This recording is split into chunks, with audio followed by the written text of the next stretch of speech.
All right, here we go.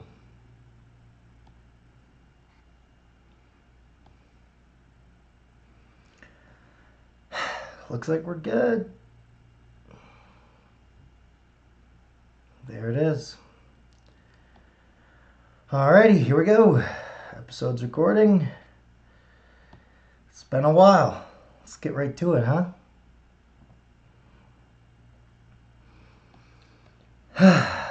Been waiting a while to do this. Alright,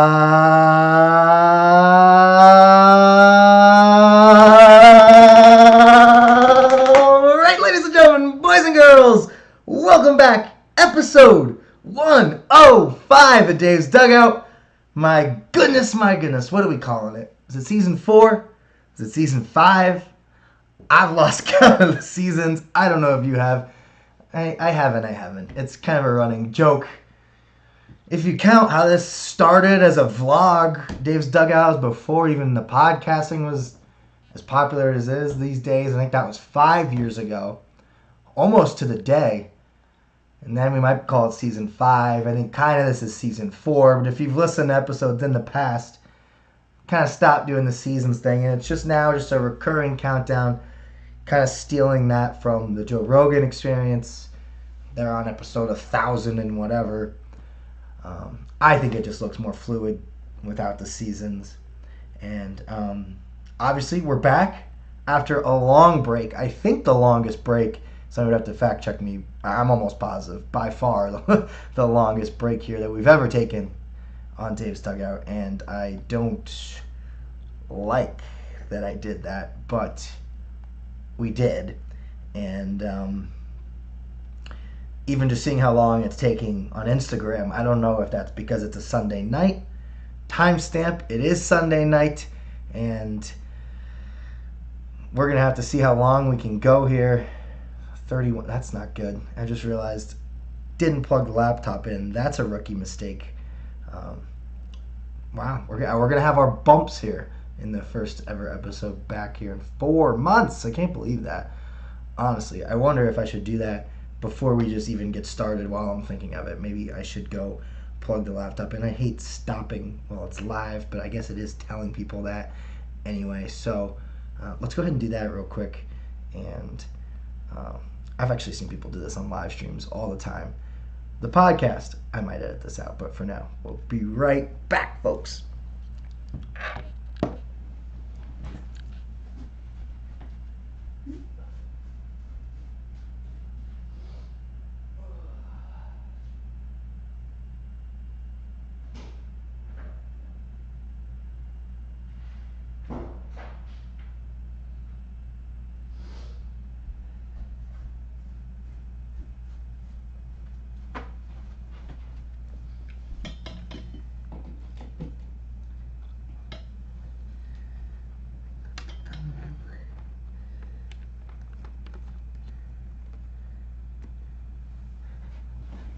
Major key.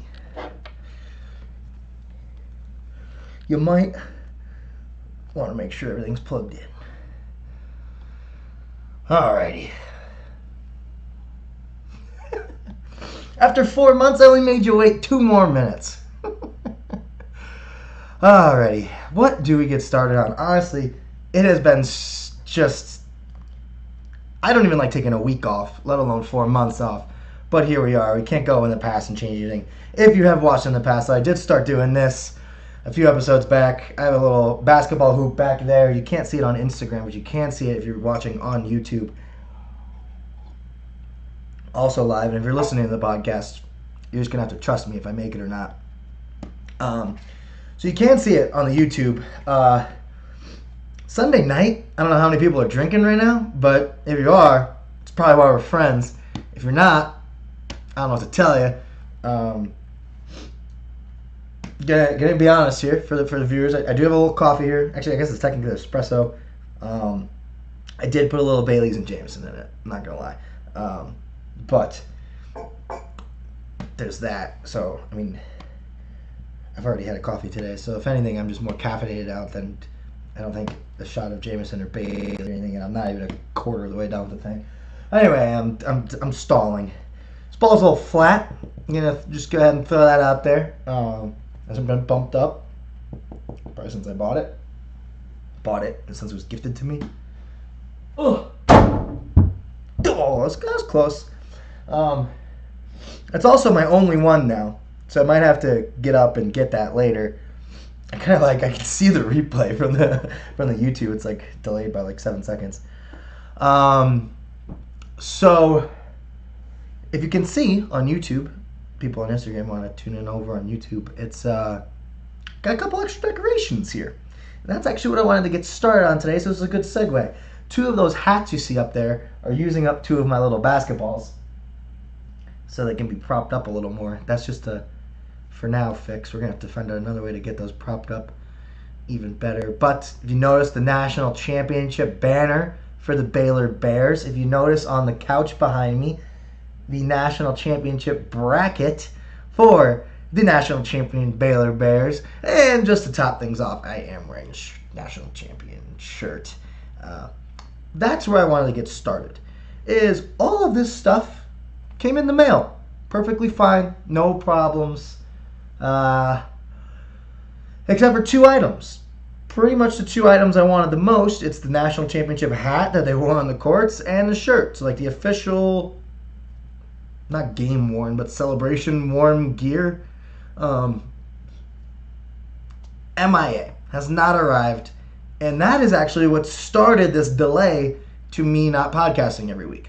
I was waiting. It was like 2 or 3 weeks. I was like, you know what? We're just going to wait for that gear to come in. I wanted to wear it, have it in the background on the show, and delayed. Thanks a lot, Fanatics, whatever that website is. I can't even say it. That's how bad their customer service is, to start off on a rant. And you guys know I like to keep everything positive as can be on this podcast. But we are going to start, excuse my French, by shitting on Fanatics. Because, and that's another thing, is we're going to try to, over the years of podcasting, to go off on another rant, we'll see how this is going today, is I've kind of held myself back a little, try to be professional, don't want to ruin things for myself, but I'm just we're gonna try to let Dave shine a little more here as we get more guests on, a little more conversational. Obviously, it has been in the past when you have live guests. It's even harder with Zoom and FaceTime guests, as you all know. But by yourself, really, I think it definitely goes better with a co-host or a guest. And so we're gonna try to do that as much as we can. And I'm gonna try to. I'm not gonna be dropping F-bombs every second. I'm not gonna do it on purpose. But I am going to try not to censor myself as much as I have in the past, if that makes any sense. Back to my story here. On the customer service of Fanatics is absolutely terrible.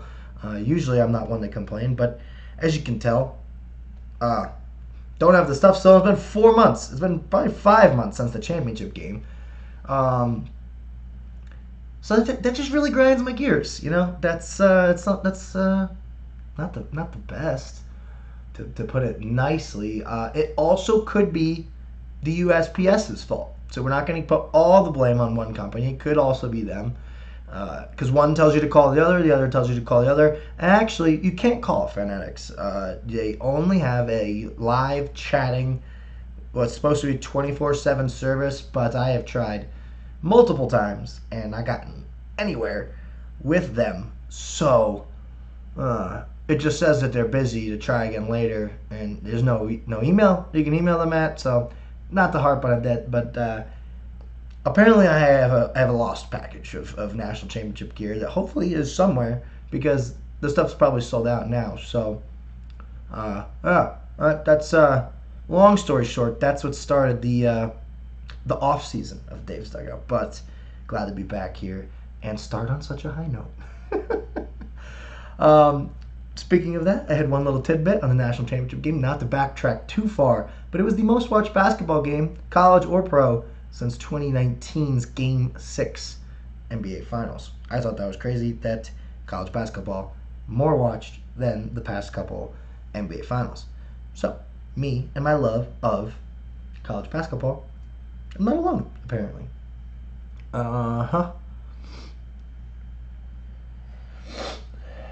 Guys, the views are coming in by the thousands. I make myself laugh. One day, I am definitely feeling the caffeine here. I usually don't drink this espresso stuff anymore. And I'm sorry. It's like, I haven't sniffled in months, and now the second I start podcasting, I'm like Mr. Sniffles McGee over here. So, I thought the best way to go about this was such a big break. I mean, obviously there are headlines I'm going to miss, but there's just so much to get to. I mean, it's almost impossible. We're going to do it, though. We're going to get to as much as we can. And you know me, we cover a lot on this podcast. It ain't just baseball on this dugout. So, that being said, I thought going chronologically would make the most sense and just play a little recap. I have a whole rundown here of stuff we've missed in the last 4 weeks. It's just going to be tough because I think it's usually tough when I do this every week. So, that being said, let's dive right in now. 4 months ago, and a day probably. This literally happened the day after we podcasted last, episode 104. Timestamp on the podcast, August 15th, 2021. And it's Sunday afternoon, 6:45 my time, so 8:45 on the East Coast. And so yeah, 4 years ago, Patrick Marleau. Any NHL fans out there? Matt Babb shouts, I know you are. Any NHL fans might remember this. This is kind of why I like, especially on my podcast, I love doing the stuff that, obviously this was a national headline for a little bit, but I like to do the stuff like a little more off the grid. Not off the grid, but you know what I'm saying. I'm not going to talk about LeBron and Tom Brady every episode like you might see on some other stuff here. But yeah, to backtrack, I mean, we're like I said, we're gonna go chronologically here and play catch up. Patrick Marleau broke the NHL record for the most games played at 1,768 games played in the National Hockey League. How insane is that? How has one person played over 1,700 NHL games?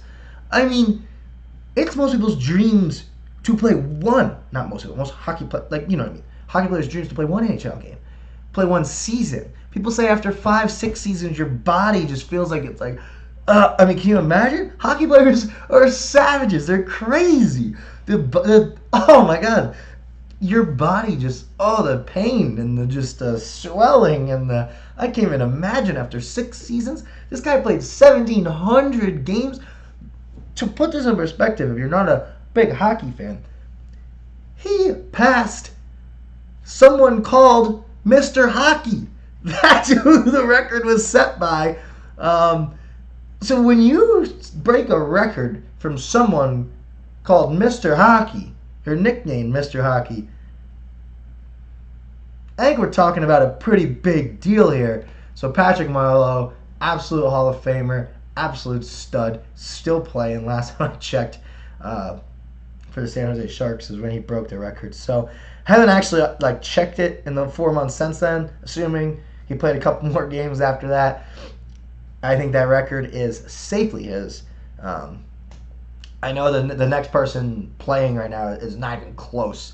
So I know that's not a huge headline, but I did think that was something noteworthy that we've missed, and just maybe to just refresh our memories and bring back wow, that happened this April.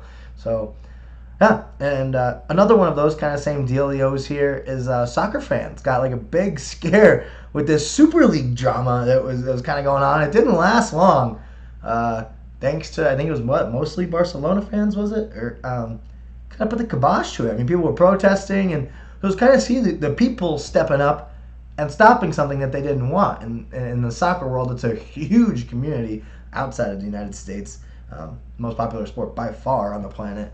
So that's why I'm going to bring it up, because I mean, obviously I don't hate soccer. I've talked about it before in the podcast, but I love it. I just wish the men's national team were better, and then I think we talk about it a lot. We'll see where that goes. And then soccer news also. This one is not chronological order, but while we're on the soccer topic, football, there actually is one more thing too, but we'll get to that. Is Messi leaving Barcelona for PSG, which is huge news. And people in France, specifically Paris, have been freaking out. So that is really, really big news. Another one. We're just going all over the place. I told you we got a lot of catching up to do. The Kentucky Derby happened while we've been gone, and Medina Spirit was the winner. We had all that Bob Baffert drama, if you remember, suspended, not suspended, illegal substances. Are they illegal substances? They're not. We don't know. And he was suspended, then he was reinstated, and he's suspended again. I actually don't even know what he is right now. I think it's different, whatever. Legal in Vegas, not legal in Kentucky, or whatever.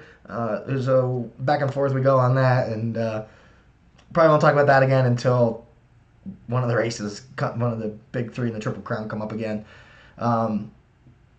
Speaking of triples, how about triple doubles? And that's my favorite player, who's now not on my favorite team, is Russell Westbrook. Big news, he got traded to the Los Angeles Lakers fairly recently.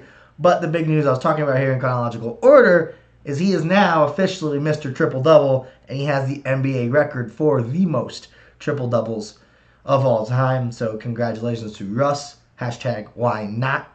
And glad to see him in his hometown of LA from what I've seen. But not happy for him to want to try to get a ring. Not happy for some of the people he's going to get the ring with. I do really like Carmelo Anthony, who I also believe I saw join the Lakers now. Don't know if LeBron and AD deserve a ring playing together. Is that the right way to say that? Don't want to see Brooklyn get one either with that big three. So, big news for us there. Going out of order a little bit here, but Nikola Jokic got the MVP this year. I thought that was amazing. And we're talking about somebody that was not drafted high in the draft. I mean, the video actually went viral. I believe it was a Taco Bell commercial.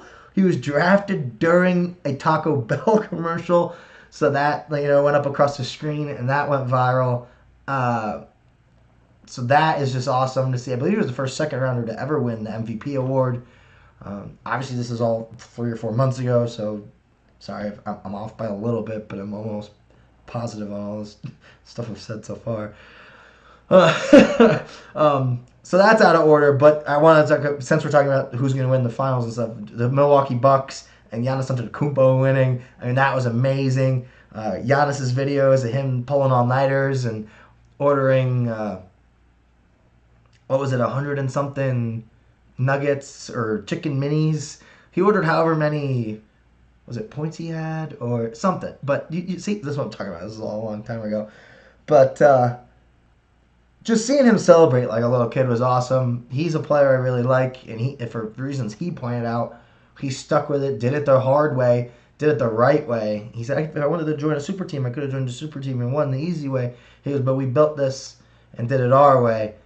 Love that. I mean, that, if you know me at all, is the kind of stuff I really like. So that all stems off the Russell Westbrook passing the all-time triple-doubles somehow, how that all connects, but I hope you're following me there. And I'm just checking the live stream to make sure we're still going on YouTube. We've had a couple people join on Instagram. Not a lot of long-time watchers today. We'll see if anybody joins here as I'm cruising along to this list. I'm trying, because like I said, it's a lot to get to. One thing I wanted to hit on is the MLB, which there are actually a couple things here for it, so I'm not going to get to all of them. Maybe we'll take this actually still in chronological order, like I was kind of saying earlier, is the historic start to MLB no-hitters was absolutely insane. The first couple months of the baseball season. Now I know we're already in August, so this is old news, but they were set to just absolutely crush the no-hitters record. I mean, what was it? We were at like 8, 2 months into the season, and the record was like 12. I haven't heard that we passed the record now, but it definitely slowed down, if not came to almost a complete stop. I actually do believe one got thrown, was it literally last night, 2 nights ago? When I say it's August 15th, timestamp on the pod. But besides that, we haven't had one for a while. Um, and I don't have proof on the correlation, but it's like right after the spider tack drama, if you don't know what I'm talking about. Umpires are now allowed to go out and check, or I don't even know if it's in between innings or if they're allowed to do it whenever they want. I've definitely seen them do it in between innings. I feel like I've seen them walk out to the mound and even do it. And they can check pitchers' gloves and hats to make sure they don't have any of it was called spider tack on their I mean, same thing as back in the day, spitting a spitball. I mean, that's illegal now. There's all kinds of ways. I mean, that's just like kind of the history of baseball is you do what you can to be able to spin the ball more and yada, yada, yada. You get where I'm going. But the second thing, there were a lot of players that were upset saying that like they're offended that you're calling them out for cheating. A lot of players like, oh, I don't use that. But the second they started checking, the no-hitters almost stopped pretty abruptly. Again, I don't have proof to the correlation there, but it's pretty sketchy if you ask me. And another thing, just continuing chronologically on our jump around the entire sports world here, we are hitting a lot of different sports. Oh, Lefty! Phil Mickelson won again. Won a major again, I should say.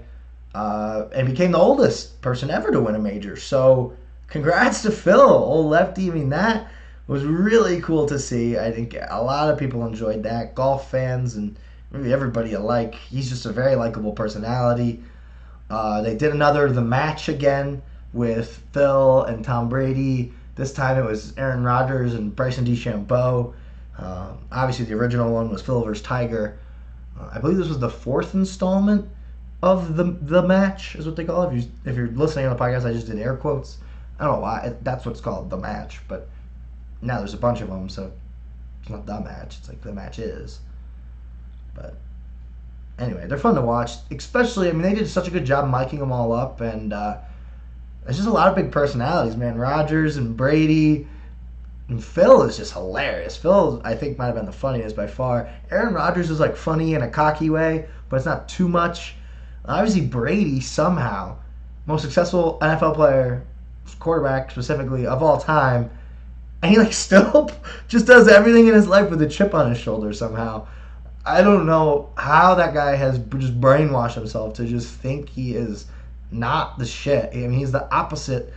I'm starting to like him a little more every day, which is I'm like offended to announce or to admit, but it's happening somehow. I don't know how he plays such an underdog role in everything he does. Like I said, I mean, I guess that's how he got to where he got. It's amazing, and I got off track there. I was trying to talk about Phil. I guess I was talking about Phil still in the match. So yeah, congrats to Phil there. Moving on, college basketball season. We're less than 100 days away. I know that for a fact, and that's crazy. Also, one of the major reasons I wanted to start again, and why I wasn't like super upset with taking the big break that I did, because my main thing, as most people know, is obviously college basketball, the NFL. Except the off season, I haven't been. I mean, the NFL's good at making headlines in the off season, so I follow it a little bit, but the fantasy football crunch definitely needs to begin here soon, as I think my league's got to be drafting soon. Preseason started. I'm actually going to Broncos spring training camp this week, so that'll be cool. Maybe I'll go live if maybe more people join my live stuff. We'll do that from Broncos spring training, but that's coming up. And man, I'm getting off topic today.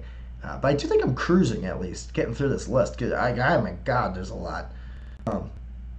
And I don't like how I'm not diving into everything, but it's impossible. It'd be impossible to dive into all of this. But hey, one of my points I wanted to make earlier was why I took such a big break. It's because when I do things, I like to commit to them. I like to commit to doing this every week. I wasn't just going to do one and then do one once a month for these last 4 months. It's like I'm just going to either be on a break or I'm going to be doing it every week. So obviously you never know what the future holds, but I am committed to doing this every week again now. For some reason, I like to inflict pain on myself because I think this is, I mean, I have the busiest part of my year coming up in work. So why I want to add another thing to my plate now when I'm supposed to get really busy when I've been kind of slow, whatever. But hey, anyway, college basketball is where I started going off there. Almost positive we talked about Roy Williams. I believe we did it when Aiden was on the podcast because his news got announced before the last time we podcasted. Obviously, one of the best college coaches of all time, probably arguably the best college coach of all time, has now also announced his retirement. Obviously, it was 3 months ago at this point. But Coach K from Duke has now announced that he is going to be retiring at the end of this season. So he's going to get a farewell tour. I guess Roy, not about the farewell tours.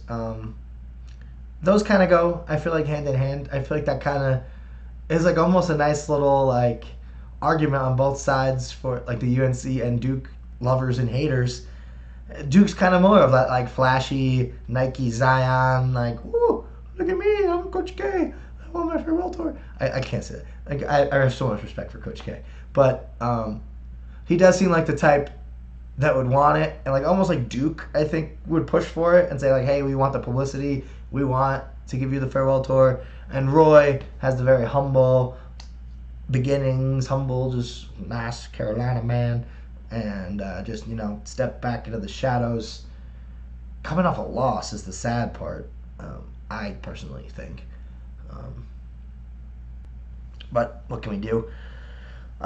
But like I said, I mean, I think that is going to be very cool. The Coach K farewell tour, it's going to go on and on and on and on. So it is going to, I think, get a little sickening. But when we look back in time, I think it's going to be good that we did get it. And it's going to make for some cool video tributes, etc. As much as I don't like Duke and, it's Duke. But, I'm trying to think of something witty to say, but it's like, it's Coach K. Just throw some wins in your faces. Like, you stink. Yeah, well, winningest coach of all time. Whatever he is. So, anyway, yeah, that's Coach K drama. We'll leave it. We'll leave the making fun of Coach K to Titus and Tate over there until I get a little more prepared and have something to actually roast him for. But like I said, I mean, we just got bullet points today. We're playing catch up. We're just celebrating being back.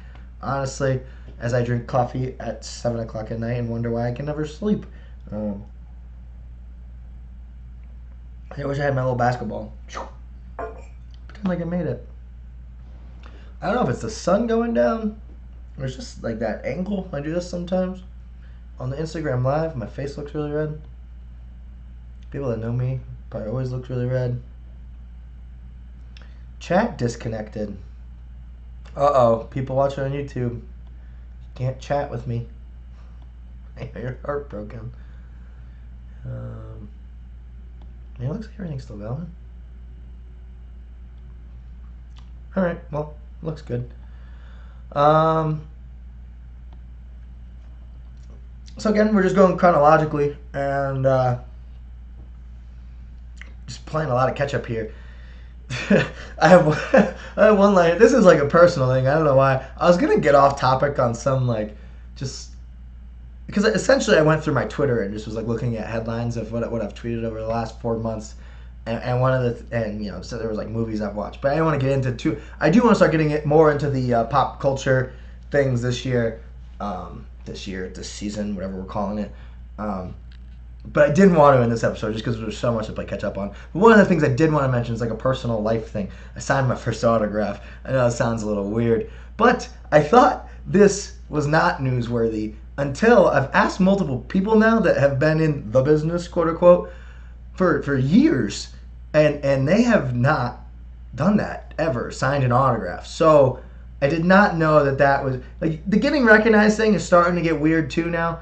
I think it wasn't happening because everyone was wearing masks for a while, so I wasn't used to that either. And now people, it's no offense, it's usually old people at like supermarkets, at the golf course.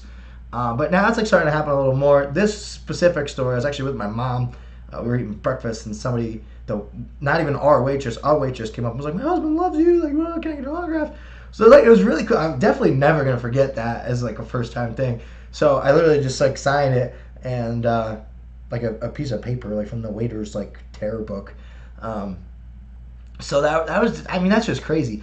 I think the craziest part now is that, like, talking to, like, news anchors that have been doing it for 20 years is they've never signed an autograph. So I do, like, I'm not trying to brag. It's like a weird, humbling moment that, for any of you that know, I mean, it took me so long even just to get the blue check mark on Instagram, all these things, like, finally, it's just like a little reassurance that maybe I'm doing something right. So, I hope that's true, and it's cool to hear people enjoying what I'm doing, and yeah, not to get too sentimental, but that's about what it is. We do have a viewer comment here finally.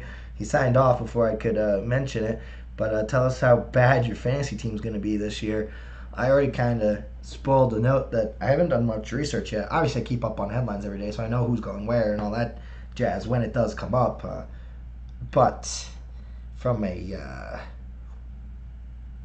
diving in and doing research standpoint, I have not. So if my fantasy team is bad this year, we can look back to this August 15th podcast and know that Dave has done zero research. So there's my excuse already. I want my asterisk for why my team's so bad. I think fantasy football is one of those things. Anybody should take my advice on this or tell me if I'm wrong. I think you always set the bar low in fantasy. Like, never go in thinking like you're going to win the championship, because that's when your first 3-round draft picks tear their ACLs week 2. So I go in saying, like, well, see where this goes. And, sometimes you win, sometimes you come in the middle, and sometimes you come in dead last. And I have done all of those things multiple times, except for the winning. I think I've only done that once. In the one league I'm talking about. I've won other leagues, but we all know that the one league is the one I care about the most. So really the only one I do anymore. A big one in college basketball news is really college sports, actually. This is probably more football than anything, but is the name, image, and likeness officially got approved, passed, however you want to say that. Huge news for college athletes, college sports, the NCAA, everyone, really. And I don't think it's shocking, but it's definitely just, I think, people noticing how much it's going to change college athletics. Without diving into this too deep, too, I'm sure this is going to come up in topics as we dive into college basketball once it starts, and who knows what happens with it. But I'm not against it by any means. I like it. I always think jersey sales should have always went to the kids. I mean, put their names on the jersey and sell them and let them get a little revenue. I see nothing wrong with that. I go live on Instagram and I have 300,000 followers and I want to promote it. I should get money from that. I'm allowed to. Why can't they? So things like that, I'm totally for. You want to go shoot a commercial at the local car dealership, go sign autographs at the mall. I see nothing wrong with making money that way. I mean, it's called like side hustles. Why? Otherwise, kids are going to start doing illegal things to make money. And probably some of those options I just said, and just doing it secretly. So I see nothing wrong with legalizing that. I don't think they should start getting salaries, which, I mean, that's the whole argument, is then they just be pros. So I get that part of it. But if you get a sponsorship or something as a college athlete, I see nothing wrong with making money that way. So I'm glad that that's happening now. The one thing I do think, which I didn't think this out, and I wasn't going to bring it up, but that might cause controversial opinions here, is I almost think once, because now everything's going to be I don't know if it's going to be taxable but now that everything's going to be documented, is the word I'm looking for.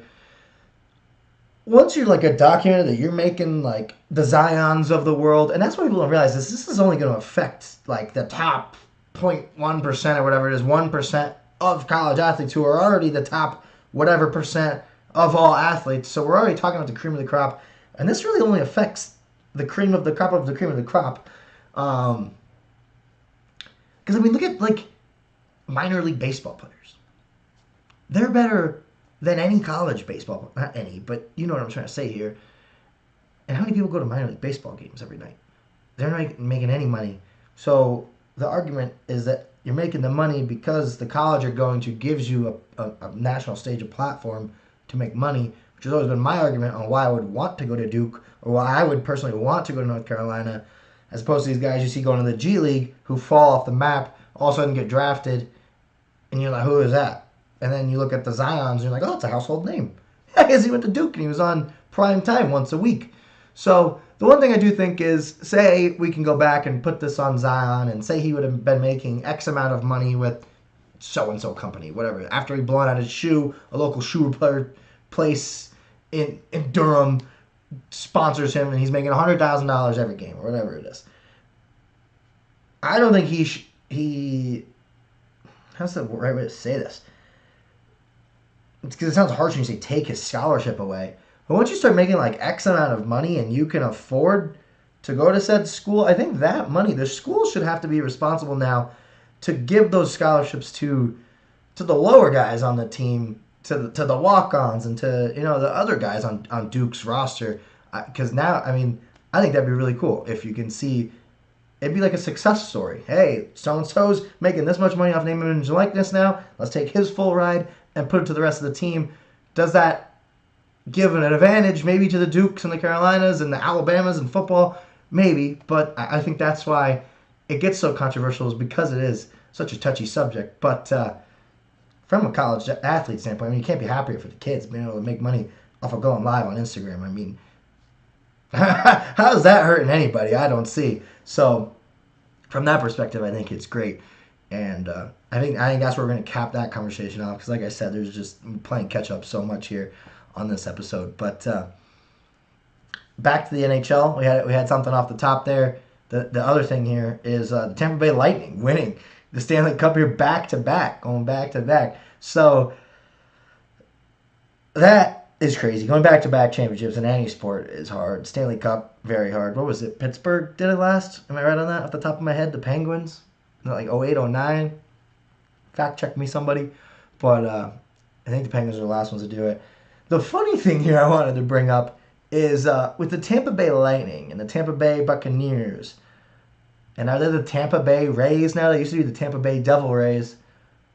Why aren't they just the Tampa Rays and the Tampa Lightning and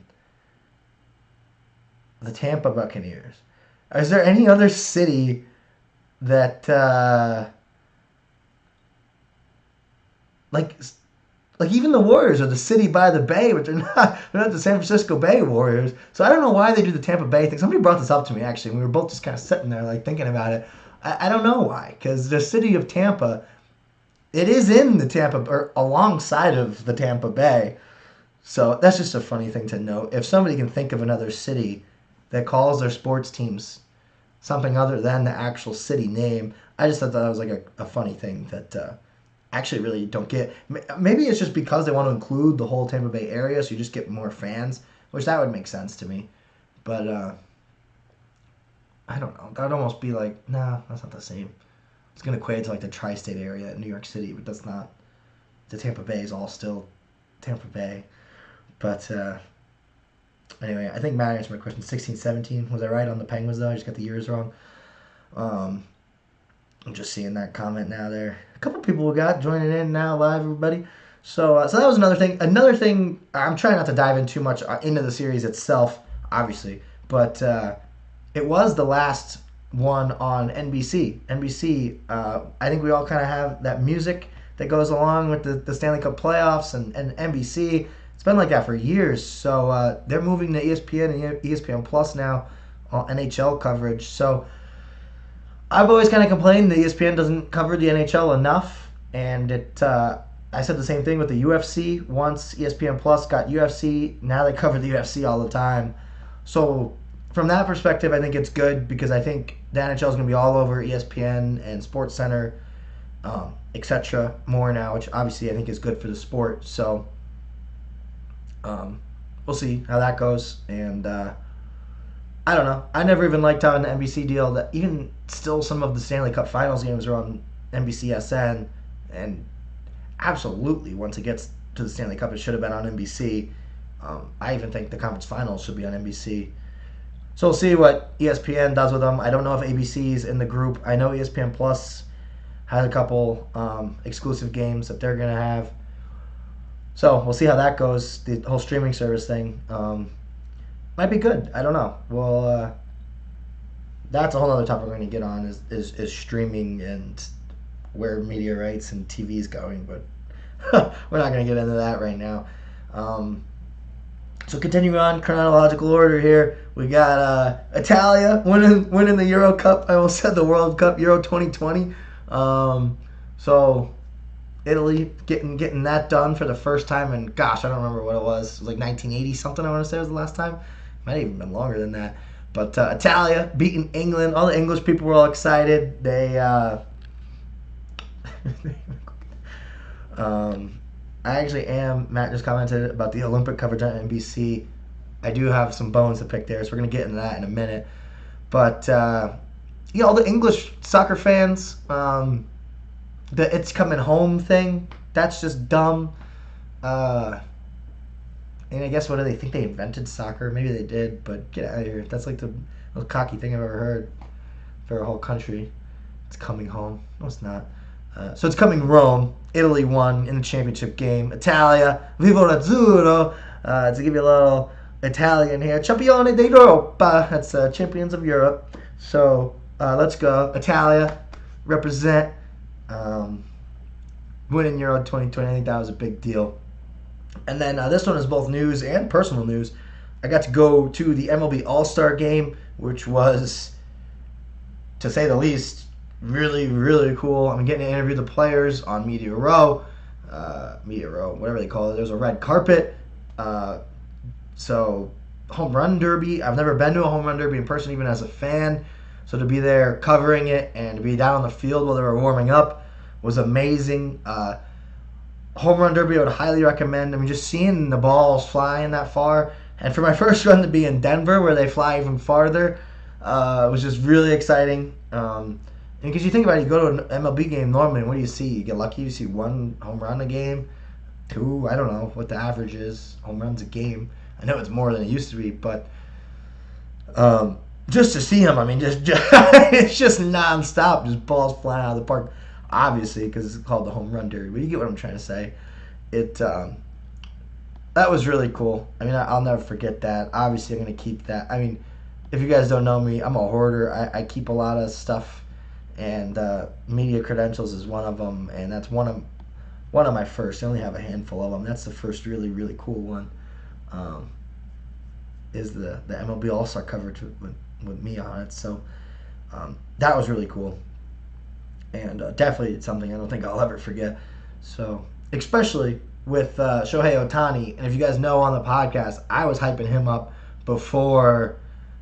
I mean, while he was still years away he was still in Japan on a contract. And, I think I was on it just a little before. I think they did a 60 minutes on him. And I really started trying to tell people, like, this guy is going to be the real deal. I mean, when you're interviewing Yankees that used to play with him, and played with Jeter and Rivera, and they say Ohtani is the most talented player I've ever played with, because they were playing over in Japan at the time too.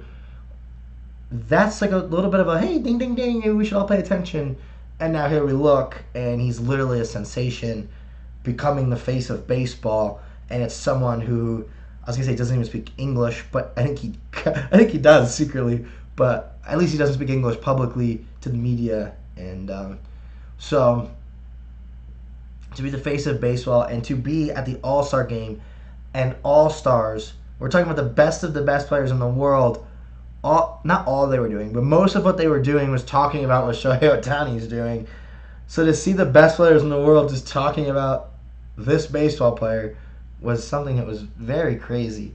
And it kind of put it in perspective of how rare what he's doing right now is.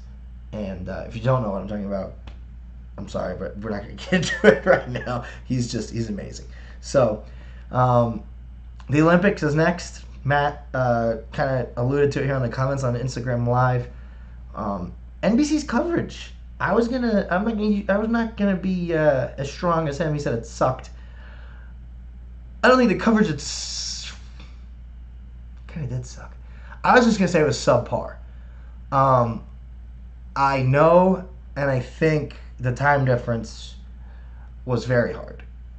But Beijing, it's also been there, and it's going to be there again in the winter, and I don't remember it being such a problem. From a media perspective, me not being able to run the highlights once the event has aired, I get that they don't want to spoil it for the people that want to watch it in prime time. But I was getting notifications so and so won the whatever anyway at 6, 7 in the morning after the events were over. Then obviously you have to wait to see it live at prime time. But if you have the internet or a Twitter account, you already saw it. And I think that's the reasoning for the ratings being so low, is because everybody, I mean, why watch the 1,500 meter race for 20 minutes or however long? You know, the long events. Back in the day, you used to sit down for 3 hours and watch just at NBC's primetime coverage of the Olympics, because you didn't have the internet to watch all the highlights, and you had to sit there and watch the whole race to see who won. But I mean, I can watch just the last 15 seconds of the race on Twitter and see the reaction and see him standing on the podium, and it's like you get all the emotions. You see him standing there for the national anthem, and it's like, bam, it was a 30-second video, and I got everything I needed out of that event. So, I mean, that's a good thing from the perspective of we're getting our coverage when we want it, when we need it, and we're getting the highlights, but it's bad when it comes to the TV. The NBC and the Olympics, I don't know if it's more the Olympics or if it's more NBC. I think it's the Olympics. Just not letting people post it online and repost things. I think they should be less strict on that, personally. Like they say, no, like any publicity is better, or bad publicity is better than no publicity. If somebody's like copywriting your video, as long as people are seeing it, isn't it good? I get that that's a slippery slope. Like, you don't want people copywriting your stuff, but even just reposting it online, and I don't know. I think they should make that easier. The one beef I have personally, and I don't know if it's an NBC. I guess it is. It's NBC's online coverage, because I think they did a great job covering it on other networks, like USA had. I personally like watching ping pong and badminton and canoeing and what was there, whitewater rafting or whitewater whatever. I like the karate and all the stuff that you don't get to see. I personally, hot take, don't really think baseball and basketball. I say this as I'm excited for lacrosse to get into the Olympics. But the team sports, I could almost, like, if the others weren't, I wouldn't want lacrosse either. But since they are, it's like, yes, I want lacrosse to be in the Olympics because it's just national coverage. But I personally almost think that the team sports, I personally don't really, and I mean, I watch it, but I enjoy watching the more unique sports, the ping pongs and the etc. Just because it's every 4 years you get to watch track and field on TV. I mean, swimming, they really only come around every 4 years. So to watch the USA men's basketball team, everybody's all excited about it. A, we're not even getting the best players playing. B, you're just watching them beat up on. I would rather watch an NBA game. I don't personally. It's a big deal. I want them to win gold medal, and as an athlete, I would want nothing more to represent. I almost think the 3-on-3 thing should be more of a thing. Then they started that this year.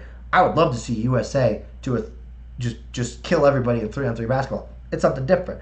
Add a skills competition, add a 3-point contest. That stuff, I think, that's how I think team sports should be implicated. Baseball, home run derby for the Olympics. That gives everybody a shot to play their sport. But who wants to watch USA's baseball team when you don't know any of the players? Because they're all playing in the MLB. We're having a big controversy with that in the NHL right now. And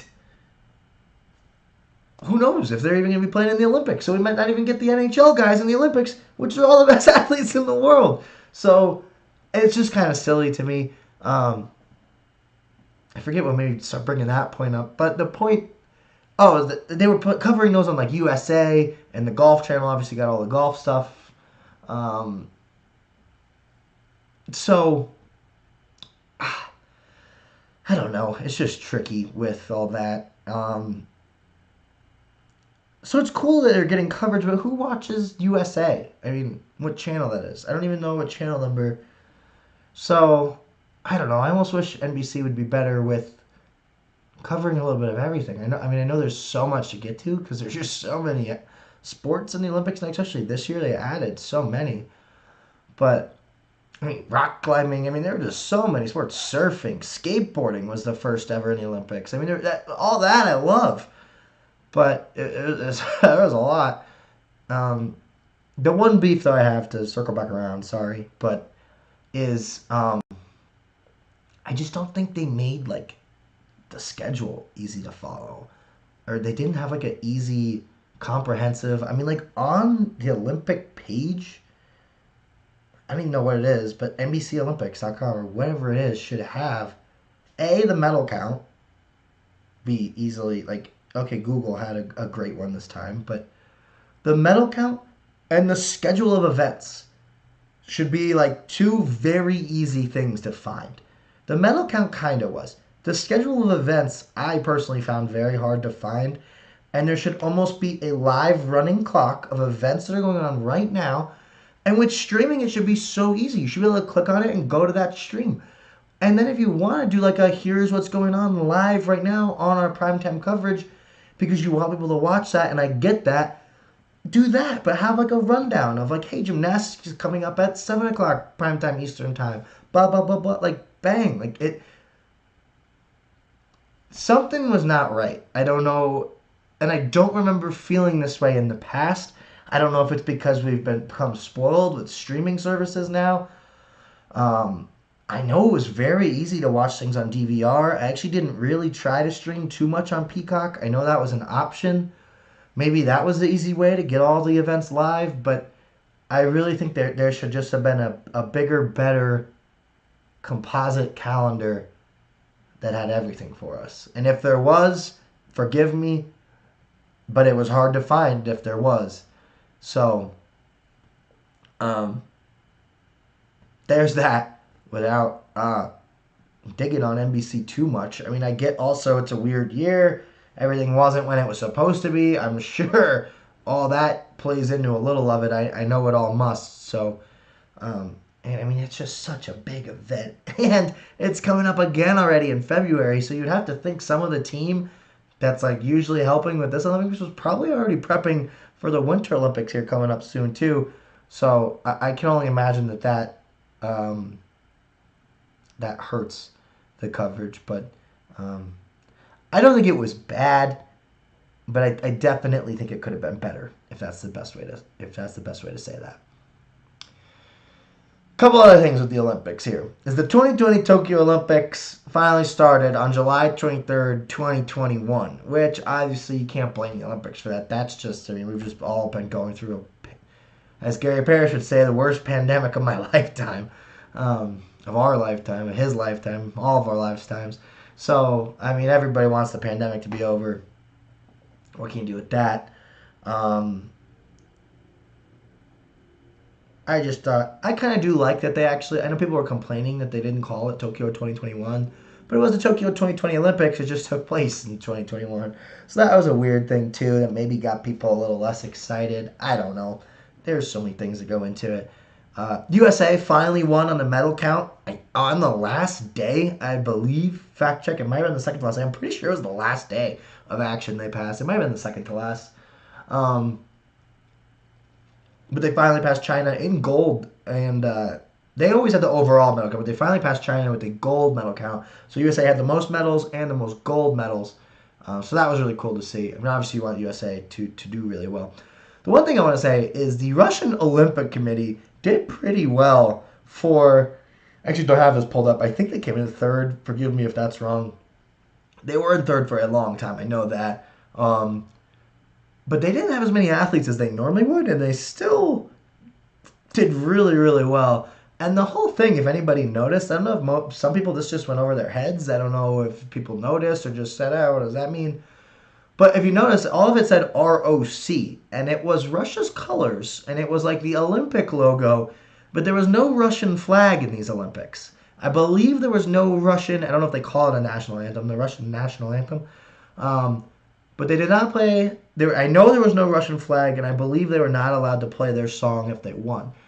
And this all and they were not allowed to be called Russia. That's why I said ROC was the Russian Olympic Committee, because they were banned from these Olympics, kind of.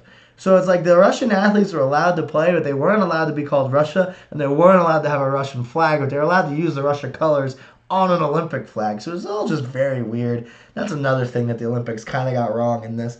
It's like kind of just ban them or don't. I don't know. I get you don't want to just ban a whole country from the Olympics.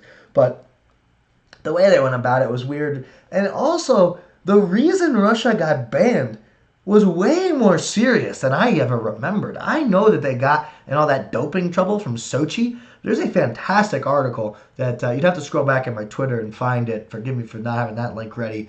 But it was a great article on the Russian Olympic Committee and why they're going to be the Russian Olympic Committee in this Olympics. It was written like right before the Olympics started.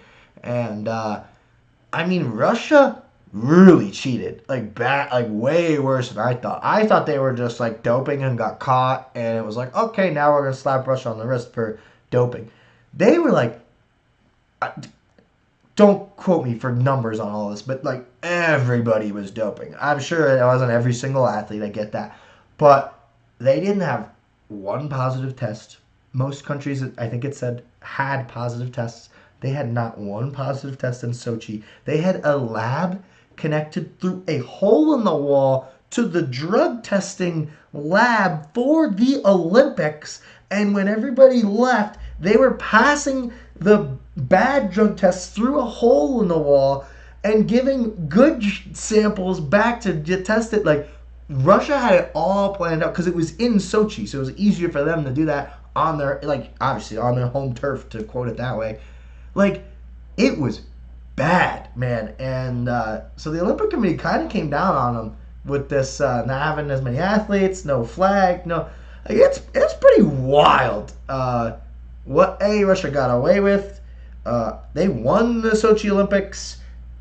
It's crazy. I just want to reiterate all that. And forgive me that the details aren't, I wasn't very specific on some of that. Not quotable, but boy, it was a good article. And another couple things. I think Caleb Dressel, at the moment, I think he was the story of the Olympics. I think when we look back, he could still be the story of the Olympics. I'm mentioning it right now for that reason. Again, 5 for 5 gold medals, I believe, for him. That's insane. That's like some Michael Phelps type stuff without like discrediting Michael Phelps. Just domination. That's amazing. And obviously his video that went viral of him crying when he saw his family just seems like a good dude. And one of the best athletes on the planet. I think I saw something about his vertical being insane. Like, dude's just a freak. And you love seeing good news and stuff like that. And I hate going from good news to just seeing this topic on my rundown just kind of made me mad. So quick pause here to take a sip of my coffee.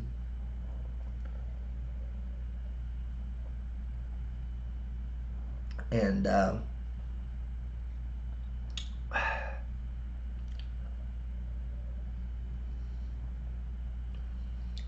was like from the first sip of this espresso, I was like jittery when I started, which is like not when you want to be jittery. I was trying to get the wheels back going, getting used to this whole podcasting thing again. So forgive me, everybody, if I'm a little off topic today. We're getting back, okay? This is just a welcome back episode. We're pushing on an hour.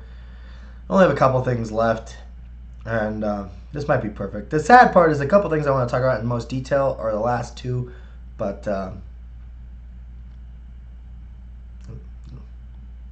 what can you do? And that's not true with the last two. This is one I'm going to get into right now, and then there's another one. So a couple topics left. Let's just get this one out of the way because it's quicker. It was Cade Cunningham, drafted number 1. I'm not going out on a limb on him, obviously, because he was drafted number 1, so it's like easy to say, I think he's going to be the best player in this draft. Obviously, everybody always says that. I have done that but in past years. Trae Young, I know I kind of went out on a limb with. Ja, a little bit when he went 2 instead of 1. But Cade Cunningham, I have that same feeling about him. Not to toot my own horn, but somebody has to, because why not? Seems like I was kind of right about Trae Young so far. Seems like I was kind of right about Ja. I mean, there's just certain players I think I have really good feelings about. Cade Cunningham is that guy for reasons I've talked about on the podcast before. Sticking with Oklahoma State when they were going to get sanctioned and he was not going to be able to play in March Madness. Ended up not being true. They ended up being able to play, but he didn't know that at the time and stuck with them. So things like that are, what's the opposite of a red flag? I just a very good feeling about Cade Cunningham, his work ethic, his personality, all that. He is one of those players in this draft I think is going to be um, to just a superstar here in a couple of years. And another one, I think, obviously a little biased here with the Baylor thing, but I think Jared Butler fell in this draft. And it just kind of, I always talk about this like we are prisoners of the moment. And Davion Mitchell, I couldn't be happier for him. I do think he's going to be really, really good. His defense is amazing, and he already showed it in the NBA Summer League. I think he's going to be a real star in the NBA. But I also do think the Jared Butler and them getting drafted in such opposite positions when 6 months ago, I don't even know people had Davion Mitchell on their draft boards, and they had Jared Butler as one of the top prospects. And then it's like all of a sudden, what? They don't want to draft two people from the same team that like high up. I believe actually Jared Butler's injured too, so there's that going into it. So why he fell. But it's almost like people just saw the national championship game and they're like, oh my god, Davion Mitchell's really good. It's like, Davion. So it's like, yeah, like where have you been? Obviously, as a Baylor fan, like where have you been all years? Like we've been watching, but now, so I'm good for him for like, hey, making this name for himself on a national stage, but also it just kind of proves my prisoner of the moment thing. People like see one game, like, oh my god, that was really cool, and then anyway. But so there's that. One last thing, I'm not going to harp on this one too much either, is Baylor. The NCAA not punishing Baylor for sexual assault allegations. This has just been a black cloud over the university, over the athletic programs for 5 years now, and now it's almost like nothing happens after you fire the head coach, the president of the university steps down. I mean, on and on and on. I believe the current president of the university said, it's a good thing, but she said in hindsight, like, the Title IX stuff, the university takes it all so much more seriously now. There's new committees on campus. I mean, all of that, they're learning from their mistakes, and I think that's what she said. She didn't say in hindsight it was a good thing. But they learn from their mistakes, and the university takes all this sexual assault stuff very seriously, and maybe they didn't in the past, but just the way all this went down is just, it's a shame that it's been such a black cloud on the program, and obviously we can't go back in the past, but for the football program specifically, how much they were rising, one of the top teams in the country year after year, and then you fire that head coach, and it's just wild, and it's also just controversial because everyone just gets upset. Which I get. It's a touchy situation, and you hate the people that ruin it for the people that actually happens to. Because the people it does happen to, obviously it's terrible. It's one of the worst things you can do is sexually assault somebody. The other word, the R word, I'm not even gonna say on the podcast, and it should be not used as much as it is. I almost feel like people say it too much. It's like, that's a terrible thing. People shouldn't just accuse people of that so easily. It's because then maybe people think people take it more seriously, but it's just terrible all around. But the way Baylor's, I think it was three of the three cases. I mean, nothing happened in court. I mean, that's what we have courts for. So why it got blown into this NCAA thing is like, obviously you can't have a player that's like has an ongoing investigation on him. So I get that part of it, but it's just a shame to see all these people getting accused of things days before the NFL draft. For one example, Sean Oakman hasn't played in the NFL yet, and the case got dropped in court. So, and what do we have a court for if we're not going to listen to the ruling in the court? Maybe he was guilty. I don't know. But he was found not guilty in court. So what's our judicial system for if we don't trust it? I don't have the answers to that question. I don't want people to get mad at me for even bringing this topic up. But I mean, it's there for a reason. So why not use our judicial system? Obviously, try not to step on toes.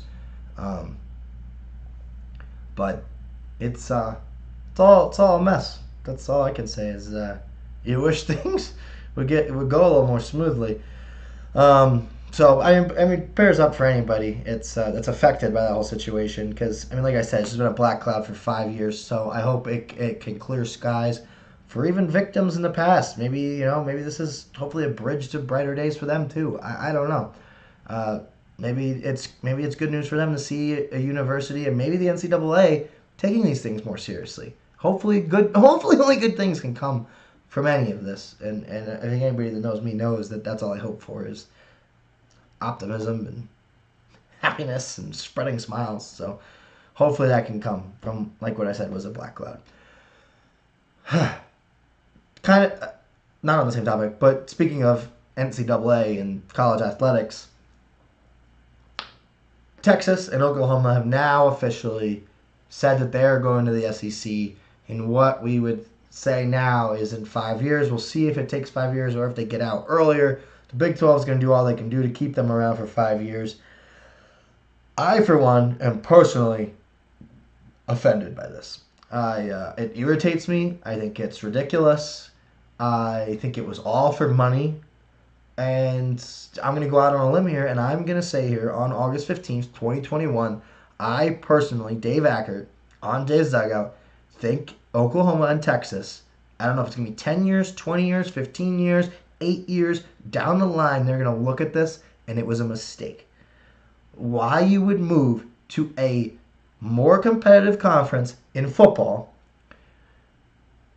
make it harder for yourself, your road to the college football playoff. That road obviously might be changing here soon in the years to come. Whether it's going to be 8 teams or 12 teams, I don't know. But playing harder competition in the regular season undoubtedly is going to make that road to the college football playoff harder. Maybe will the SEC get more teams in when it's 12? Yeah, maybe. But Oklahoma, it seemed like they had a pretty good thing going. Go undefeated, lose 1 or 2 games every year, win the Big 12, and you're pretty much in when it's 4 teams. So if it goes to 8, I don't see how that's getting harder for you. Even if you come in second, you might have a shot when it's 8, and when it's 12, I don't know. I think Oklahoma's crazy, and I think Texas is out of their mind. Horns down. Horns down. Horns down. If I already said that too much, and if they want people to stop saying that, and they think people are going to stop saying that, they are just as crazy as they are for thinking that they're going to be successful in the SEC because they're going to get better recruits. You're Texas. You already have the access to the best recruit. Maybe you're losing to Alabama. Everyone's losing to Alabama. You are crazy. I get that this was all just done for money, but I think the university is literally going to look back at this, and maybe the university president's going to be like, wow, we made $10 million more every year. Look at us. We have so much money for our university. People like winning. Fan bases like winning. If you don't think Oklahoma winning the Big 12 every year is good for the fan base, I don't know what. I don't think coming in third in the SEC every year, or fifth, or second, first, maybe hope Nick Saban quits sometime soon. People like winning. I really think that maybe I'm dead wrong. Maybe Oklahoma and Texas are going to have great success. They're going to look back in 10, 15 years and be like, oh my God, we're so glad we did this. We're successful. We're making more money than ever. Sure, it's all sunflowers and roses and butterflies and sparkles. I doubt it, though, especially for Texas. I mean, Texas couldn't win. Texas has lost to Kansas twice in how many years? Who is that, a congresswoman in Texas? As she pointed out, what are they, 4-7 against the Horned Frogs? Or whatever her thing is that went viral. Texas couldn't beat Baylor. They couldn't beat TCU. They couldn't beat Kansas. This is all in football. The thing they're supposed to be good at, basketball. Now they finally have a bright spot. They hired a fantastic coach in Chris Beard, and they're going to go to the SEC. This is the only part where I think it makes a little more sense. I think Oklahoma and Texas might be a little more successful in the SEC in basketball, but you're not doing this because of basketball. Basketball doesn't make a fraction of what football does. So that's why I think it's madness. I think it's crazy. Texas, to think that they can compete in the SEC, I think is absolutely insane. Maybe I'm dead wrong, but I don't think Texas is going to have any success. Look at A&M. They've been kind of struggling. And Texas and A&M have always thought kind of the same. Just very overrated, huge fan bases. To both of them. I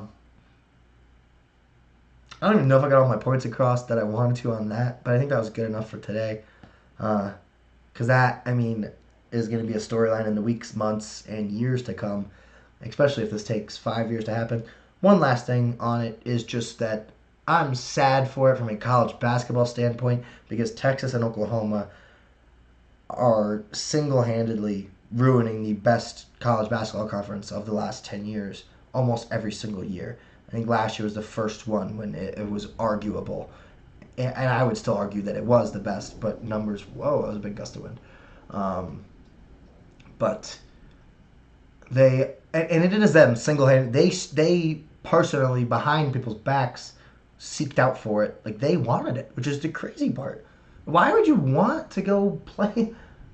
I guess you want to play against the best of the best from that mindset standpoint. Wow, that wind really picked up. I mean, this is crazy. I'm sorry, I'm looking out my window while I'm doing this podcast, but I mean, I feel like my house is gonna blow over.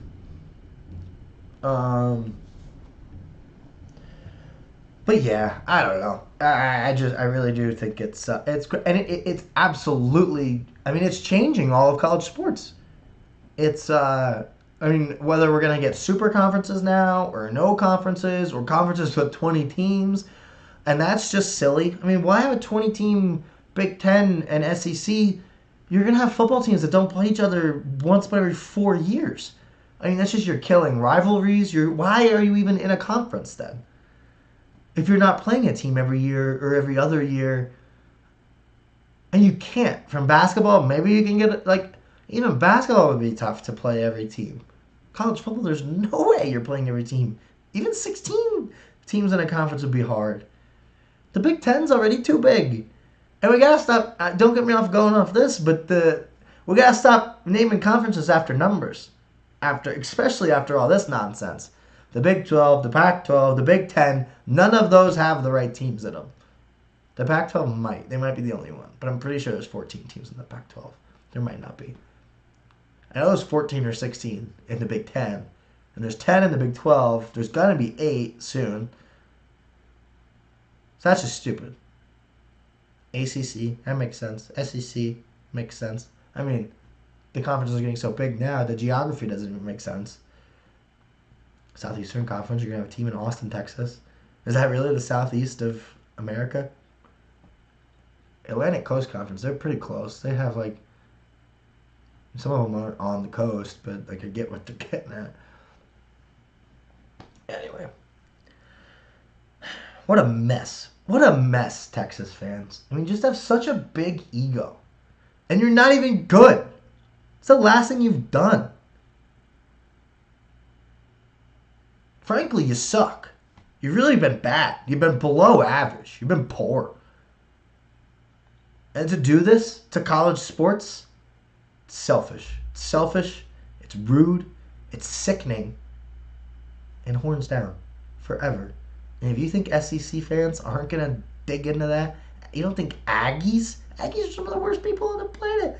Now, you might be worse, Texas fans. You guys, I hope you enjoy each other, play each other every year in the SEC because you're both the worst. The worst.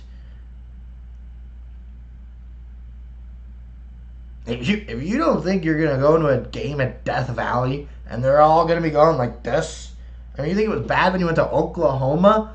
SEC fans are going to rip you guys apart. Oh, my God. Boomer Sooner. I mean, they're going to find a way to make fun of you for that. Do you think Oklahoma State fans are bad? Good luck playing in Auburn.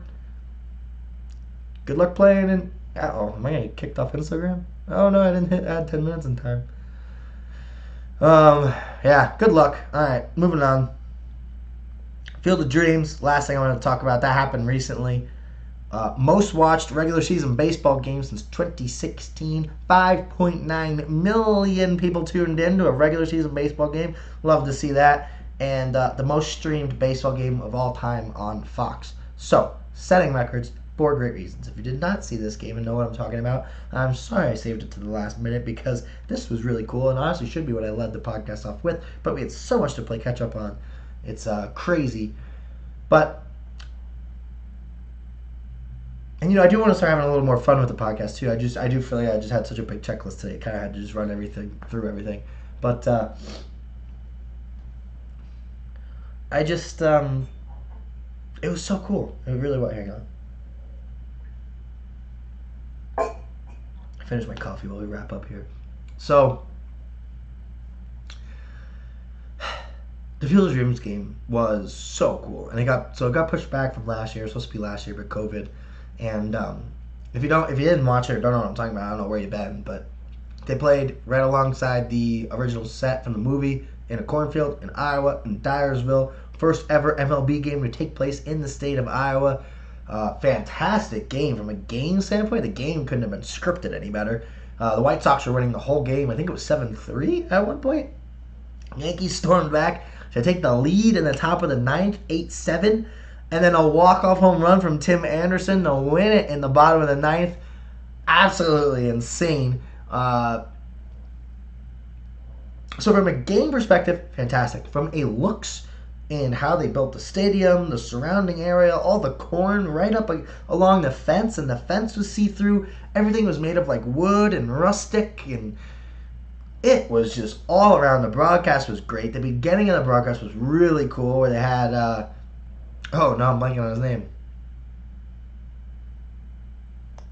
No color me. I've got people are probably screaming at the podcast right now. What's his name? From the movie, from Field of Dreams. Kevin Costner. Wow. That was going to bug me if I didn't get that.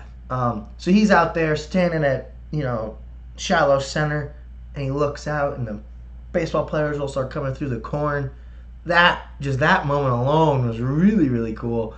And just the lead up to all of it, how much they all cared about it. Aaron Judge in an interview said, he wishes it was 3 games because all the work that went into it. And I did agree with him at first, but now I'm kind of glad it was only 1 game, because I don't think it would have been as big of a deal if it was 3 games. I don't think as many people would have tuned in. I think the one and done is what really made it just something special. And I am very glad the MLB commissioner came out and said that they're going to be back. I wanted them to come back. I hope it's going to be an annual thing every year. Because I said from the get-go before it happened, I said, this is going to be a huge success. I think the baseball players are really going to like it. Because if we go off what the NHL has done with the outdoor games, every time they interview an NHL player, they love the outdoor games. They say it makes them feel like a kid again, skating on a pond. They love the outdoor games. So I thought the MLB, this was going to be very similar. They're like, oh, this is a dream. We've all seen Field of... What professional baseball player hasn't seen Field of Dreams? I bet there's very few. I'm sure there are a couple. And I'm sure there were probably some on the White Sox or the Yankees that were getting made fun of for never seeing it. So I hope they watched it on the plane ride over. I was going to say the bus ride, but they definitely fly in private jets. And so... or at least chartered planes or whatever, however the teams got there. So I do think it was something special, but I hope that they do come back, which he said they will. I just hope big money doesn't take over a little too much here, where they saw how well it did in the ratings, and they make it 3 games a year and 5 games a year, and just... I don't want it to get watered down, is my only thing. I think it will be really cool as an annual event, and I hope it gets capped at that. Again, maybe I'm wrong, but I think if you do it too much, I do think it would get watered down and not be as special, and that's not something I want to happen, because I think it was really cool. I think it was done really well, and it was very, very, very cool. It was really cool. I don't know what else to say about it. It was one of those few things that it didn't give me chills. Pretty close. Yeah. So there's that, and one last thing too, which these last couple things probably should have been the main things, but again, once we get to the every week thing, we'll spend more time on stuff like this. But is the Premier Lacrosse League? I feel terrible, because that's one of the things outside of here. Hit the 10 minutes this time, Dave. Got it. Okay.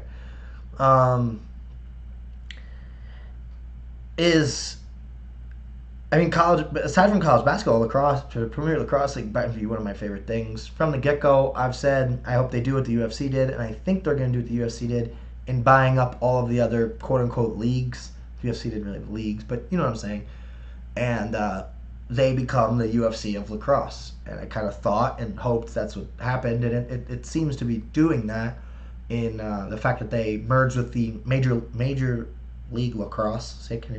Major Lacrosse League? Major League Lacrosse, the MLL. So now they also, the Cannons are the new team this year. I don't know if I've talked about this in the past podcast. I think there was just so much college basketball going on last time we were on with March Madness. But I definitely mentioned it. But so there's the Cannons now. They were the Boston Cannons in the MLL, but that's the first team to merge into the PLL now. And they had a draft with all the MLL players that were available. Lyle Thompson now is on the Cannons Lacrosse Club, which were the Boston Cannons. Paul Rabel now on the Cannons again. He used to play for the Cannons in the MLL. I believe he was the MVP, definitely a champion while he was there. So it's cool to see the history of all that back in the PLL now, seeing them take that over. So I am just, from a personal standpoint, a little sad that I essentially missed the entire season here with my 4-month break that I took. The regular season literally finishing up today with the Water Dogs getting the number 1 seed in the playoffs. Anybody that's Barstool fans out there, part of my take, I think, is those guys, they like claim that they like invented the Water Dogs name. You know, they just take credit for the Water Dogs, and they follow the Water Dogs' success or failures. Last I heard, it was actually from Smitty, you guys know, who's been a guest host or co-host on the podcast for a while, and I had texted him. I went to the games in Colorado Springs, and I was like, hey, you want to bet on these games with me? And he was gonna, but he's like, aren't the Water Dogs trash? They always talk about them on Barstool. They're like really bad. And I was like, I don't know, they're pretty good. And I got the number 1 seed. I actually texted him last night. I was like, dude, the trash Water Dogs just got the number 1 seed in the playoffs. So I guess they're not that bad. So I don't know if the Barstool guys just like complaining. I haven't listened to what they say about them really a lot since the team got made. But there's that. So, I mean, that's one of the last things I want to talk about is me going there for Colorado Springs, and I'm going to try to go this weekend as well to Salt Lake City. They're going to be in Salt Lake City for the first round of the playoffs. So I think that should be really cool. And I think that's kind of the last thing I had. I mean, my goodness, that was a lot. I mean, that was 4 months worth of stuff did I get done in under an hour 15? Hour 21, I got done in under an hour and a half. So, I mean, that was a lot of talking. Explanation on the break. A catch up on everything that happened, from hockey to horse racing to the NBA to baseball to college basketball to me signing my first autograph to the NHL to name, image, and likeness to the All-Star game to the Tokyo Olympics to Baylor to the Field of Dreams to Premier Lacrosse League and everything in between. Wow, that was an episode. Thank you, everybody. Aiden signing on here on Instagram Live at the last minute to say welcome back. Glad to be back. And like I said, I took such a long break because I'm either going to do it or I'm not going to do it. And we're back every week here, barring some sort of freak emergency. But if I'm going to do it, I'm going to do it every week. And that's just kind of my personality is I don't want to do it half-assed. If I'm going to do it, I'm going to do it. So hope you guys enjoyed this catch-up episode, and obviously I wish I could post little videos, like hype videos, like Joe Rogan's podcast has, little clips, because those are what go viral quicker, but it's just a lot of extra work when it's a one-man band. So I'm going to try to do that more often, too, here now that we have the video clips on YouTube that are available to me. So, all that being said, episode 105 in the books. And thanks for tuning in on Instagram, if you were. We'll see you next time. And thanks for tuning in on YouTube. If you were on YouTube, I appreciate it. We'll see you next time. And on the podcast. One last farewell. And thanks again. Like, subscribe.